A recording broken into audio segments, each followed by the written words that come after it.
முன்பு ஒரு காலத்துல லிபியா நாட்டுல முகமது அப்படிங்கிற வியாபாரி இருந்தாரு. முகமதுக்கு ஒரே ஒரு மகன் இருந்தா. அவன் பேரு முஸ்தபா.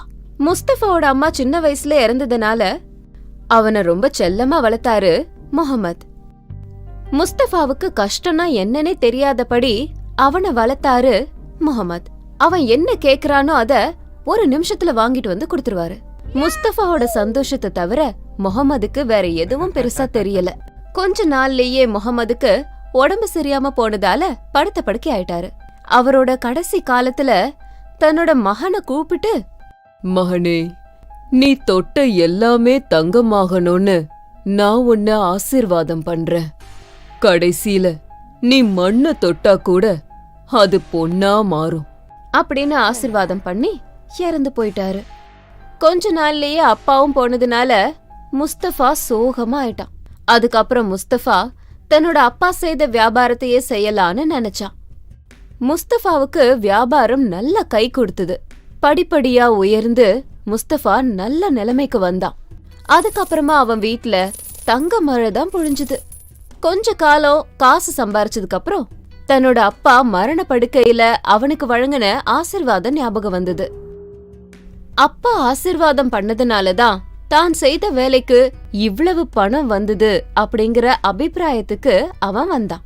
அதிர்ஷ்டம் வந்தாலும் இந்த அளவுக்கு வர்றது நல்லதில்லன்னு நினைச்ச அவன் இத சரி செய்ய ஏதாச்சும் ஒண்ணு பண்ணணும் அப்படின்னு நினைச்சான் முஸ்தபா.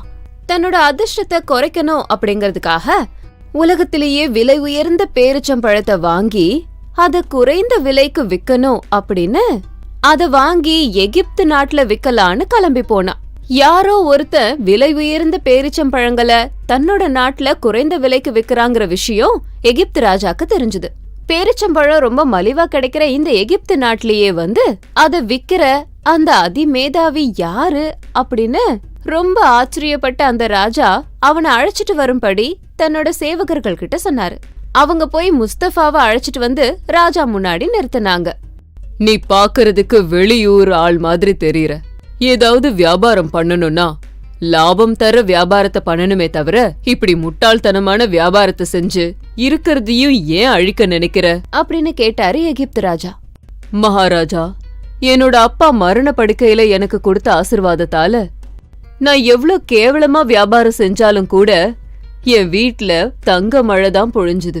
அதிர்ஷ்டம் வந்தாலும் இந்த அளவுக்கு வரக்கூடாதுங்கிற எண்ணத்துலதான் அதுக்கு ஒரு முடிவு கட்டணுங்கிறதுக்காக தான் இப்படி பண்ண. அதுல ஒரு பாகம்தான் இந்த பேரிச்சம்பழம் வியாபாரம் அப்படின்னு சொன்னா முஸ்தபா. அப்போ உங்க அப்பா உன்னை என்னன்னு ஆசிர்வாதம் பண்ணாரு அப்படின்னு கேட்டாரு ராஜா. அதுக்கு முஸ்தபா, நான் தொட்டதெல்லாம் தங்கமா மாறணும்ன்ற ஆசிர்வாதத்தை கொடுத்தாரு. கடைசியில மண்ண தொட்டா கூட பொன்னா மாறும் அப்படிங்கிற ஆசிர்வாதத்தை கொடுத்தாரு அப்படின்னு சொல்லி பக்கத்துல இருந்த ஜாடியில இருந்த மண்ணை கையில எடுத்து கீழே கொட்டினான். அந்த மண்ணு அவன் கையில இருந்து கீழே கொட்டினது போக கையில ஏதோ ஒண்ணு மீதி இருந்தது. அப்போ ராஜா அதை பார்த்து ஆச்சரியப்பட்டு, ஆமா, என்னது அப்படின்னு கேட்டாரு. அப்போ முஸ்தபா, இது பார்க்க முத்திரை மாதிரி இருக்கு அப்படின்னு சொன்னா அத தடவிக்கிட்டே. அது ராஜாவோட முத்திரைதான். அது கொஞ்ச நாள் முன்னாடி காணாம போயிடுச்சு. அது காலங்காலமா தன்னோட வம்சத்துல இருந்ததுனாலதான் ராஜ குடும்பத்துக்கே அது மேல அதிக மரியாதை இருந்தது.